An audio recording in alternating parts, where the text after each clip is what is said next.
రూపమైనటువంటి సూర్యనారాయణమూర్తి కన్నుల ముందు ప్రకాశిస్తూ దర్శనమిస్తూ ఉండగా ఏ మూర్తి యొక్క అవసరం లేకుండా, అంటే నా ఉద్దేశ్యం ఇంటి వద్ద ఉన్నప్పుడు అని కాదు, ఏదైనా ఊరు వెళ్ళినప్పుడు దగ్గర భగవన్మూర్తి లేనప్పుడు పూజ చెయ్యవలసి వస్తే సూర్యుణ్ణి దృష్టిలో పెట్టుకుని పూజ చేసేయచ్చు. ఆ పూజ పరిపూర్ణమైపోతుంది. అంత గొప్ప శక్తి ఒక్క సూర్యోపాసన విషయంలో సూర్యనారాయణమూర్తి యొక్క దర్శనం చేత సూర్య ఆరాధనగా, మూర్తి లేకుండా ఆరాధనని శాస్త్రం అంగీకరించింది.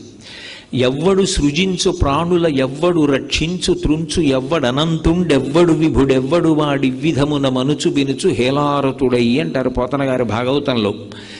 ఈ సమస్త సృష్టిని ఎవరు చేస్తున్నాడో, ఈ చేసినటువంటి సృష్టిని అంతటినీ కూడా ఎవరు నిలబెడుతున్నాడో, ఈ సృష్టిని అంతటినీ మళ్ళీ హేళగా ఎవరు